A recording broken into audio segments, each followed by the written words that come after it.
भारत के इतिहास में दो ऐसी सभ्यताएं हैं जिनका भारत के पूरे इतिहास पर अच्छा खासा असर रहा है।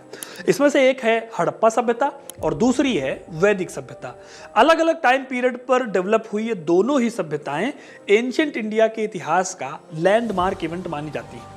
लेकिन क्या आपको पता है कि ये दोनों सभ्यताएं कई मामलों में एक दूसरे से बहुत ज्यादा अलग थी। आज के इस वीडियो में मैं आपको इन्हीं डिफरेंसेस के बारे में बताऊंगा। इसके लिए मैंने इस वीडियो को कुल 4 पार्ट में बांटा है। इसमें हम दोनों के समाज की बात करेंगे, अर्थव्यवस्था की बात करेंगे, दोनों सभ्यताओं के रिलीजियस बिलीव्स की बात करेंगे और साथ ही साथ बात करेंगे कि इन दोनों में से कौन सी सभ्यता के लोग भारतीय थे और कौन सी सभ्यता के विदेशी। हड़प्पा सभ्यता आज से करीब 4500 साल पहले डेवलप हुई, यानी 2500 ईसा पूर्व में, और 1900 ईसा पूर्व में इसका डिक्लाइन हो गया। यह सभ्यता भारत के नॉर्थ वेस्ट हिस्से में फैली, जैसे कि गुजरात, हरियाणा, राजस्थान, और इसके साथ ही इसका एक बड़ा हिस्सा देखने को मिलता है पाकिस्तान में। यह कॉपर सिविलाइजेशन थी, यानी कि यहाँ पर कॉपर का इस्तेमाल बड़े पैमाने पर होता था। ये वो टाइम पीरियड है जिसके लिखित सबूत हैं, लेकिन हम उन्हें पढ़ नहीं पाए। वहीं अगर ऐतिहासिक सबूतों की माने तो वैदिक सभ्यता जो है वो भारत में आज से करीब 3500 साल पहले डेवलप हुई, यानी कि 1500 ईसा पूर्व के आसपास। इसे वैदिक सभ्यता कहने की वजह यह है कि यह सभ्यता अपने 4 वेदों के नाम से प्रसिद्ध है, जिन्हें हम ऋग्वेद, यजुर्वेद, सामवेद और अथर्ववेद के नाम से जानते हैं। इसके अलावा उपनिषद, पुराण और धर्मसूत्र से भी उस समय की जानकारी हमें मिलती है। माना जाता है कि वैदिक सभ्यता हड़प्पा सभ्यता के अंत के बाद से लेकर 6ठी शताब्दी ईसा पूर्व के आसपास डेवलप हुई। वैदिक सभ्यता ने देश के उत्तरी हिस्से को बड़े पैमाने पर प्रभावित किया, जिसके सबूत आज भी हमें देखने को मिलते हैं। तो दोस्तों, ये तो हो गया ब्रीफ इंट्रो दोनों ही सभ्यताओं के बारे में। अब आते हैं इन दोनों सभ्यताओं के डिफरेंस पर। सबसे पहले बात करते हैं दोनों सभ्यताओं के समाज पर। दोस्तों, हड़प्पा का समाज एक शहरी समाज था। बड़े शहर जैसे कि मोहनजोदड़ो, लोथल, हड़प्पा, कालीबंगा वगैरह इनकी खासियत थे। यहाँ बड़ी और खुली सड़कें होती थी। ड्रेनेज सिस्टम से लेकर टॉयलेट्स तक की फैसिलिटी के सबूत हमें हड़प्पा में मिलते हैं। यहाँ तक कि ईंटों का साइज भी प्रॉपर रेशियो में होता था। वहीं दूसरी तरफ इतिहासकार वैदिक ग्रंथों की स्टडी के आधार पर बताते हैं कि वैदिक सभ्यता ज़्यादातर ग्रामीण थी। गंगा दोआब के पास वैदिक सभ्यता का विस्तार हुआ था, लेकिन जानने की बात यह है कि हड़प्पा सभ्यता के बाद की कई साइट्स तो यूपी से लेकर बिहार तक में मिलती हैं, जैसे कि अतरंजी खेड़ा, सनौली, बिहार में चिरान, इलाहाबाद में भी ऐसी कई साइट्स मिलती हैं। लेकिन इसे वैदिक काल की साइट्स माने जाने पर अभी भी विवाद है। इसलिए वैदिक काल के बारे में हम ज़्यादातर जो बातें जानते हैं वो लिटरेरी सोर्सेज से जानते हैं। ऐसे दोस्तों, हड़प्पा सभ्यता का सामाजिक ताना बाना भी बहुत अलग था। हड़प्पा सभ्यता में समाज में बंटवारा तो दिखता है, क्योंकि मोहनजोदड़ो और हड़प्पा जैसे शहर 2 हिस्सों में बटे दिखते हैं, जिससे अंदाज़ा लगाया जाता है कि यहाँ पर एक हायर क्लास रहती होगी और दूसरी साइड जहाँ पर निचला शहर था, लोअर सिटी थी, वहाँ आम लोग रहते होंगे। लेकिन दोस्तों, हड़प्पा की अभी तक की स्टडी से कंक्लूजन यही निकलता है कि ये कोई बहुत रिजिड सिस्टम नहीं होगा, कठोर नहीं होगा। अब प्रॉब्लम यह है कि हड़प्पा की स्क्रिप्ट हम नहीं पढ़ पाए हैं, इसलिए इस बात को ठोस तरीके से जान पाना बड़ा मुश्किल है। किसी बड़े शासक के होने के सबूत हड़प्पा में नहीं मिलते हैं, ना ही कोई महल जैसा स्ट्रक्चर देखने को मिलता है। वहीं अगर वैदिक सभ्यता को देखा जाए तो हमें वर्ण व्यवस्था का जिक्र मिलता है ऋग्वेद से ही।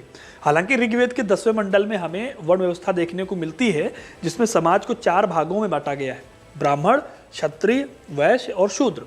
हिस्टोरियंस ये मानते हैं कि पहले ये सिस्टम बहुत कठोर नहीं था, यानी अर्ली वैदिक टाइम में, लेकिन आगे चलकर लेटर वैदिक पीरियड यानी साल 1000 ईसा पूर्व से 500 ईसा पूर्व के बीच ये सिस्टम कठोर होता गया और इन्हीं वर्णों से कई जातियां निकली। जैसे कि क्षत्रिय वर्ण के अंदर क्षत्रियों के कई ग्रुप बने, ब्राह्मणों के अंदर भी ठीक ऐसे ही कई जातियां बनी। वेदों की स्टडी से पता चलता है कि वैदिक समाज में कई कबीले थे जो आगे चलकर एक साथ मिले और जन बने। इन्हीं जनों ने जनपद बनाए और ऐसे ही जनपद आपस में मिलकर 6ठी शताब्दी ईसा पूर्व में महाजनपद बने। यही नहीं, एक तरफ हमें जहां हड़प्पा में युद्ध के प्रमाण नहीं मिलते, सेना के होने या फिर युद्ध में लड़े जाने वाले हथियार नहीं दिखाई देते, वहीं वैदिक सभ्यता में हमें कई युद्धों का वर्णन मिलता है। इसमें 10 राजाओं का एक युद्ध, जिसे दसराज युद्ध के नाम से जाना जाता है, ये भी मिलता है। समाज का यही अंतर दोस्तों आगे चलकर अर्थव्यवस्था को भी कहीं ना कहीं डिफाइन करता है। कैसे होता है, आइए आपको बताता हूँ। देखिए, हड़प्पा एक शहरी सभ्यता थी। इस सभ्यता में बड़े पैमाने पर खेती तो होती ही थी, साथ ही साथ इनका एक बड़ा ट्रेड नेटवर्क था जिसमें जमीन और समुद्र दोनों से ट्रेड होता था। एग्जाम्पल के लिए अफगानिस्तान से लाजवर्द मंगाया जाता था, ईरान से भी कार्नेलियन के मनके और मोहरें मिलती हैं। इससे आप अंदाजा लगा सकते हो कि हड़प्पा सभ्यता बहुत दूर तक फैली हुई थी। दूर दूर से ये लोग ट्रेड किया करते थे। मेसोपोटामिया के अभिलेखों में तो लिखित रूप से यहाँ के ट्रेड के एविडेंस हैं। दोस्तों, दस्तावेजों में दिलमुन, मेलुहा और मगान से आए जहाज़ों के बारे में जिक्र मिलता है, जिसमें मेलुहा के बारे में माना जाता है कि ये सिंधु घाटी सभ्यता का नाम रहा होगा। वहीं दूसरी तरफ अगर देखा जाए तो वैदिक सभ्यता के समय जो ट्रेड होता था वो इंटरनेशनल ना होकर लोकल ट्रेड था। सबसे बड़ी बात यह थी कि वैदिक सभ्यता खेती से ज्यादा डिपेंडेंट थी पशुपालन पर।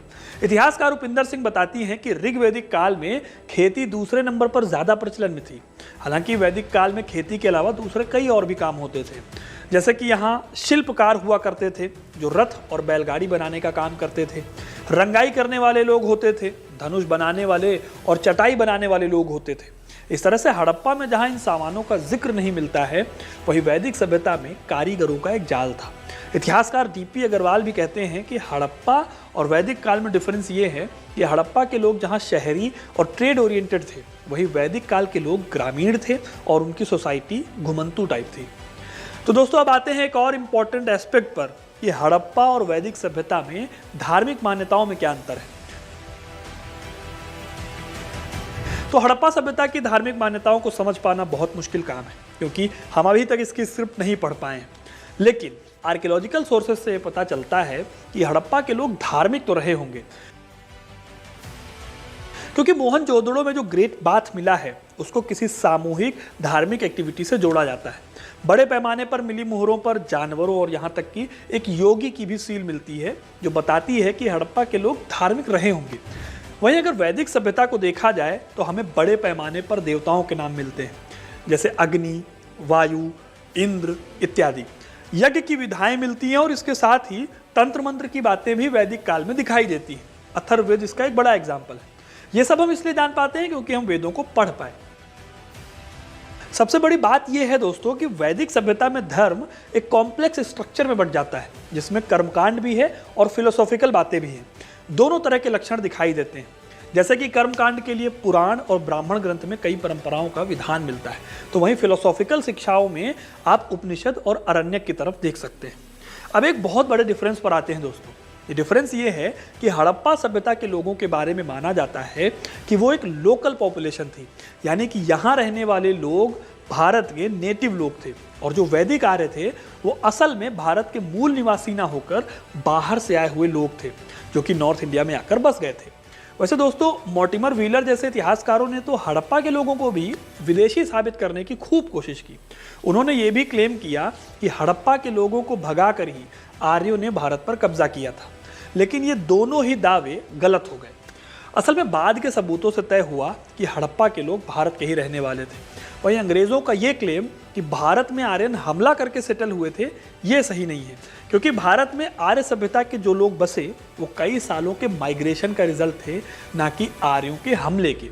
लंबे टाइम तक ये माना जाता रहा कि वैदिक काल के लोग असल में भारत के मूल निवासी थे, लेकिन इस थ्योरी को भी धक्का तब लगा जब राखी गढ़ी में मिले अवशेषों की स्टडी की गई, जिससे पता चला कि हड़प्पा और वैदिक काल के लोगों का, यानी कि आर्यन लोगों का डीएनए अलग अलग है।